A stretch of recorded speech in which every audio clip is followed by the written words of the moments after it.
Welcome to Tea Time on Plus TV Africa, where we analyze the biggest entertainment stories. My name is Elsie Godwin, and I'm here with Ife Oluwa-Omai. Full stop. Period. Which one is full stop? Is this you been anticipating this full stop? No, I'm just saying period. You're happy there's no... Because, you know, first of all, no rival. First of all, sometimes you don't say my name first or whatever, Yeah. but now it's just me. It's And just that's you. it. So... Wow, you're so proud.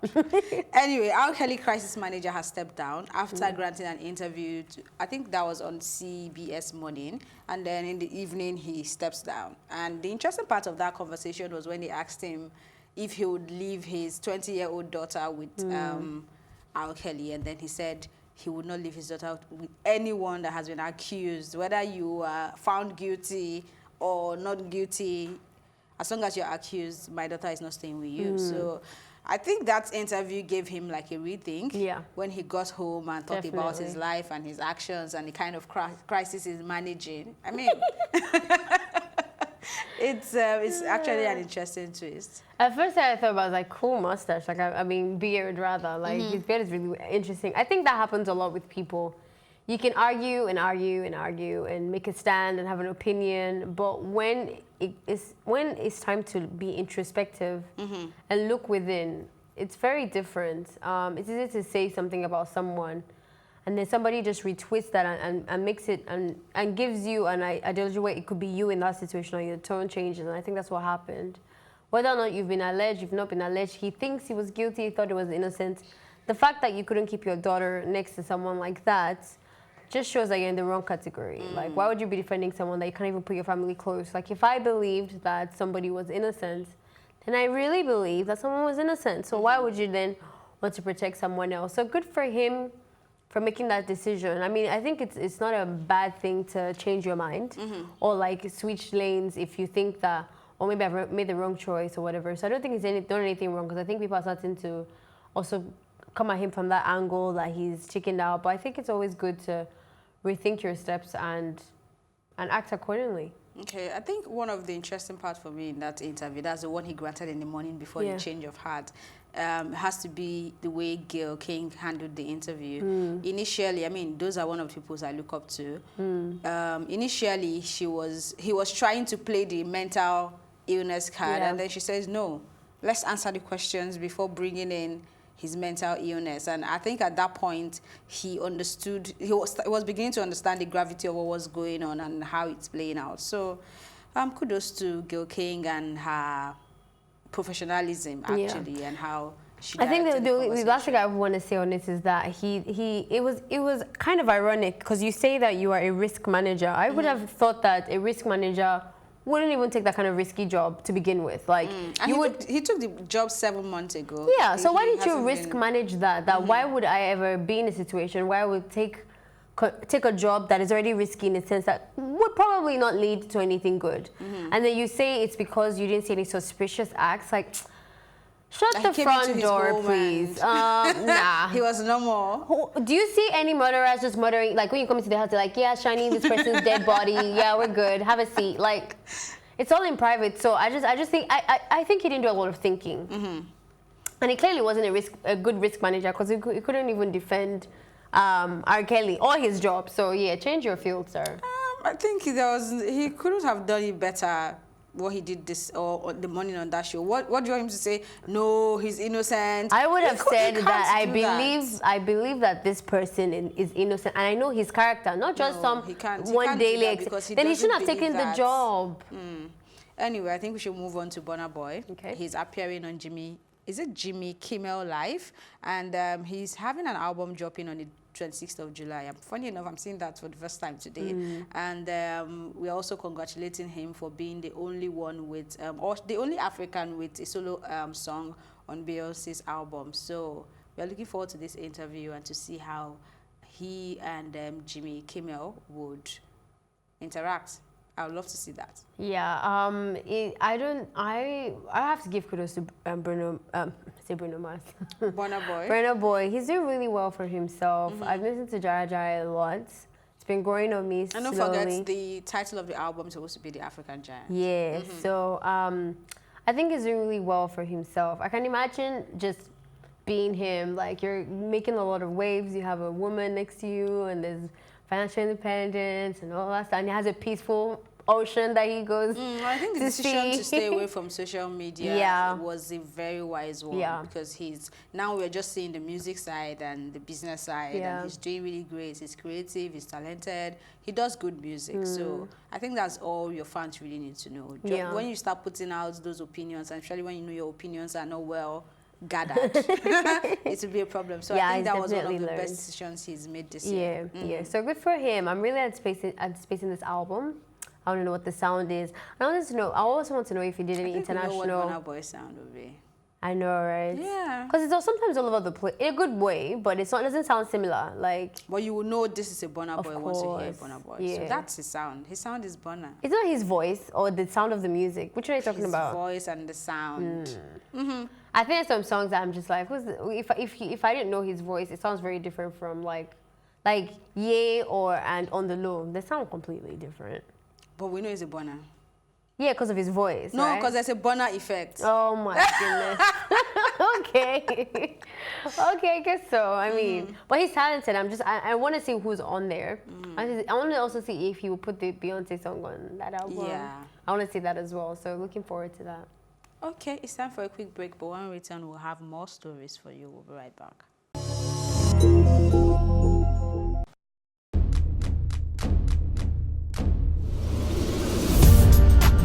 You're watching Plus TV Africa, and this is Tea Time. I loved the energy when I came in here. It was so positive. I was like, I can't live here. My real names are Akbofyokobo, Akborubomemere. I think my father is a comedian, because most times when he calls me, he's like, yo, make sure you use condom. You know, them girls out there. So are you telling me I should have shot my shots? Ife, you are my younger brother. Age is nothing but a number. Well, I'm a vampire. I believe in equal rights for women. And I also believe that a man is the head of the house. So we need to draw our limits somewhere.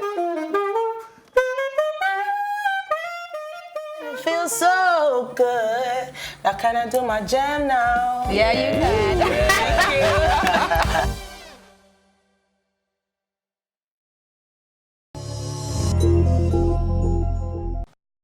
Welcome back. Comedian Ebiye is being dragged on social media for body shaming. Or is it color shaming? Lupita Nyong'o. He posted a picture on social media, a very distasteful picture, with another distasteful caption. This guy is always mixing himself up in very, very inappropriate facts. I don't know. I'm not sure. Sometimes I wonder what goes through his mind. Like, why would you even put up this to start with? And then you had to mention her name. Did he think that he would do this and then no one would say anything? Or did it sit right with him? Or is this now becoming his own brand? I mean, if there is... Why you did? It's so bad. It's so bad for me. So on bad. so many levels.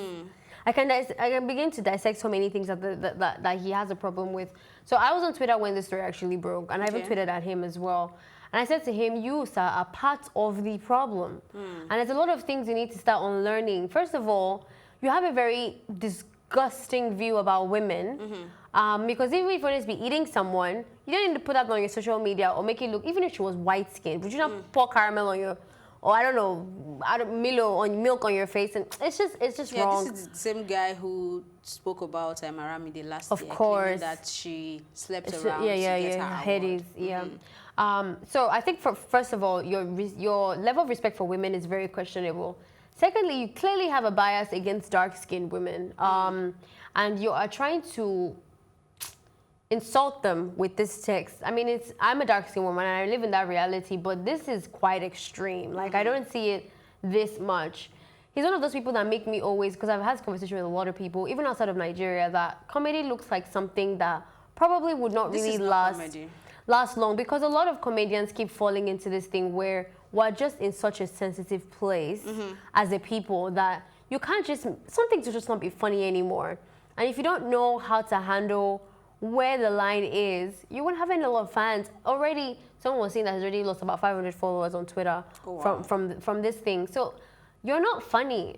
When you saw that, like when you took a picture of that, did you find that funny? Like, this is what I want to even ask him. There was a caption I saw on a blog. It said, they didn't call him comedian. At least some blogs are actually annoying trying to call him popular comedian. So one actually said the low-life Instagram comedian came for Lupita. And I think if we start serving him his own kind of words, maybe he will begin to understand what he's doing. Because if you can go as far as putting this out on social media, even if it's once in a while that people pay attention, what do you do in the closet? What do you do when people are not saying? How do you treat women that are around you? I mean, it is. And let's not even get carried away, because I saw a lot of responses were on the fact that they were defending Lupita. Isn't just about Lupita anymore. Even if he mentioned, who's the dark-skinned girl, Mercy, or I don't know, whoever. It's, even if it was a nobody, like we have Mercy Johnson. Yeah. So even if it was a normal girl, like, you still don't have any right to talk about someone like that. Like I said, you need to unlearn, because this starts to go into colorism. Let's call it what it is. I know people don't like to talk about colorism because they shut you up with preference. But I think that this goes down to some type of self-hate. You're a black man. What? So when we...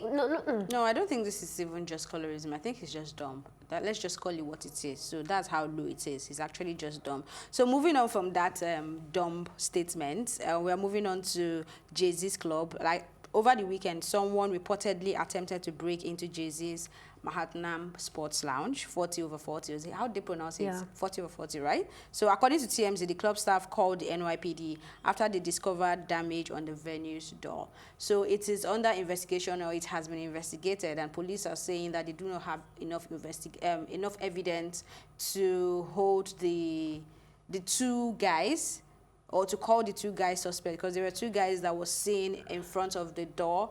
And the people working at the club are saying that they look like people that are trying to get information or to survey the place and to see how to rob. And they are saying they don't have enough evidence to name them suspects yet.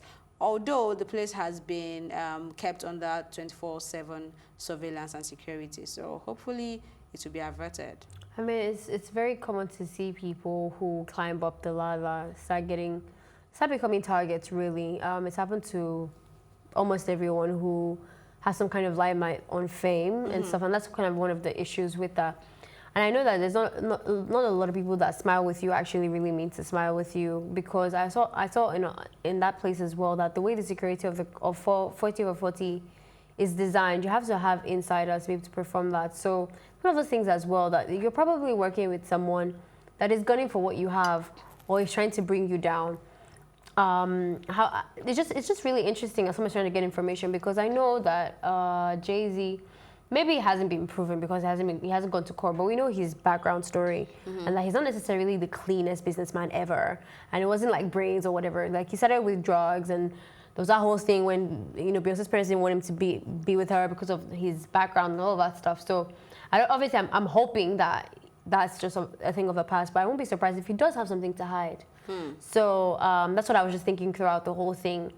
Luckily for him, I think this would be a good place to prepare yourself, because if you know people are coming for you, then up your security and make sure that it's tight enough that people don't get in. Okay, it's time for a quick break, but when we come back, we'll have just one more story for you. We'll be right back.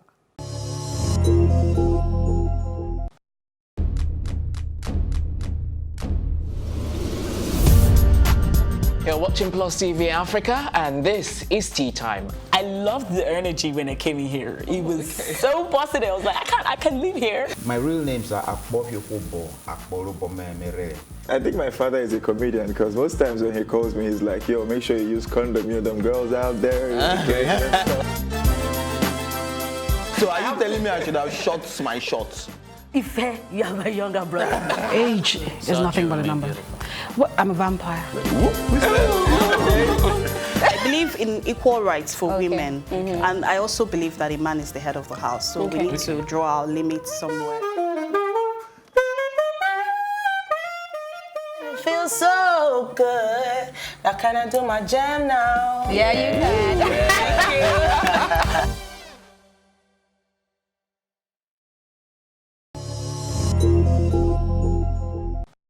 Welcome back. Up next for conversation, Ariana Grande cut ties with celeb photographer Marcus Hyde. This is coming off the back of an allegation, let's put it that way, of a model who decided to share a screenshot between herself and him. She claims that he was trying to make her pay for a session by sending nudes, right? And Ariana is coming out to show support and to say, if you ever find yourself in this kind of situation, please, please, please find another photographer. Like, there are so many awesome people out there, and you do not need to go nude if you're not comfortable with it. It has to be something you're very comfortable with and okay by you.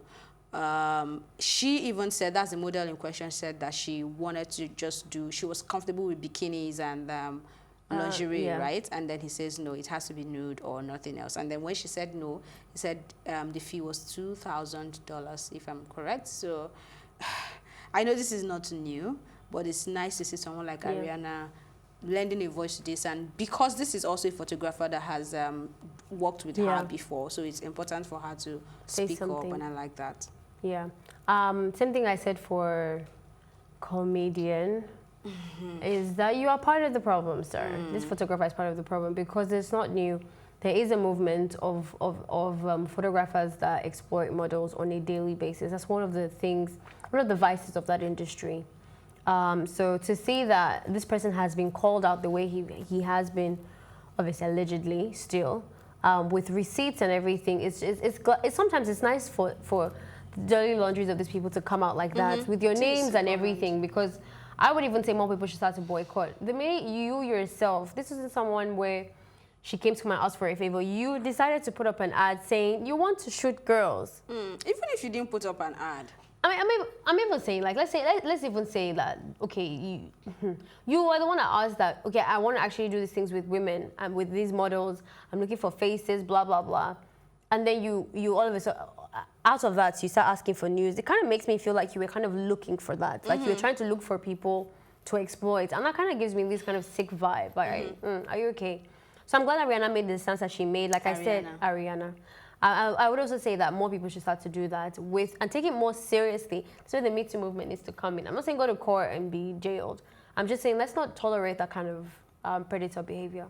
Because there are definitely good photographers out there. Of course. You don't need to go with someone because you think he has the fame, and then if he doesn't take your picture, you're not going to be big. If being big is just about the photographer taking your picture, then I think so many people will pay and give an arm and a leg to be snapped by someone like, who's the biggest one in Nigeria now? Let me not call anyone before they come for me, but you get my point. So I'm that kind of person that wouldn't want to be held at ransom for anything, whether it's my food, my job, my clothing, or anything I want to do, a project, and you tell me if this is not me, it will not happen. I tend to kind of move away and like, if it doesn't happen, my life is not going to end. I won't die. You know, there are so many other ways to live life and have fun, right? So I think it's important that Ariana is doing this, and that's like the fourth time I'm saying it, right? It is very important. And if you're bigger than Ariana and you're as big as she is and you're going through this or you've experienced this, it is important to lend a voice to issues like this, because your voice is very strong, extremely strong, which is something someone like Rihanna has acknowledge. She knows the strength of her voice and she's using it to its maximum limit, you know. So they all need to pick one or two things. I'll even say that if this was Nigerian Twitter, you would have by now even seen like other celebrities saying, oh, okay, I'll give you a photo shoot, and other celebrity photographers, or I'll give you a photo shoot. We do that a lot. Like somebody comes out to put an injustice and it's okay, I'll cover you. At the same time, if it was a Nigerian model that came out to talk about this regarding a very big photography, because Marcus Hyde is actually a very big one, right? A big shot. Our celebrities will not come out to say anything. So that's the difference. And I think I would prefer what is going on over there now to... we are big on hypocrisy and trying to use this trending issue to trend, because she has come out to say, if it was happening here, like you said, she has come out to say this happened, and the whole eyes is on her. Everybody wants to use that to promote their brand, to say, oh, I'm also a photographer, I can make this for you, let's have a photo shoot. She can have like 10 photo shoots in a week, just because it is something something that is trendy, but you won't see a celebrity taking a cut stance. ties with somebody like that because of one person or because of an accusation. And I think that is one area we also should try to get better at, because we definitely don't cancel people. If that's what you mean, we don't cancel. Have we ever canceled anyone? We see the word cancel. I don't know how you could use it. As in, I'm not going to give you my coins. Pretty much what that means. How many people have come out to say this and this and this, and we don't like them, but we still give them I think coins. it happened recently. I can't remember the story, but it was a photographer, and I know Ireti, she's one of the anchors on Advocates, actually pushed for it and made sure so many brands and big people that are working with this person. This person is supposed to be a photographer. It said something really distasteful. I think it was about rape and trying to defend it and all that. And she made sure that he lost a certain amount of money. So she pushed that to that extent. But I think we need to get over being hypocrites at first before we can actually get to the point of cancelling people. Because you don't want to cut ties with Elsie because you feel like, oh, Elsie, now my guy, they might help me tomorrow. No, if Elsie has done something wrong, you should be bold enough to call her out and let her know that you've done something wrong. And also create space for redemption, because people will change. So if after some time you realize that this person has changed, then okay, you can, nobody's saying cut this person off entirely, but make them understand that what they've done is really wrong. And I think this same thing that happened with R.Kelly's crisis manager, he had a rethink. It's not like anybody came out to really call him out. He had an interview, granted an interview, and he went home. But after that interview, he's human. As long as you have conscience and you're reasonable, you come to think about it and understand what you're doing. And if you can also play it out to these people and let them understand that this and this is what can happen when it comes into your own home, then maybe they will understand better. So I think we need to have one voice and be able to speak up for each other first, before trying to say, oh, I can do this for you and help you. Because trust me, most of the times, all that are coming from a place of cloud chasing. Cloud chasing, that's the word. If you don't have anything else to add. That's how we round up. Okay, and that's how we round up on Tea Time this episode. Thank you, as always, to go to my co-anchor, Illha on my. I'm sure she's very happy. I have to say just her name and the entire production team. My name is Elsie Godwin saying thank you for watching and see you later.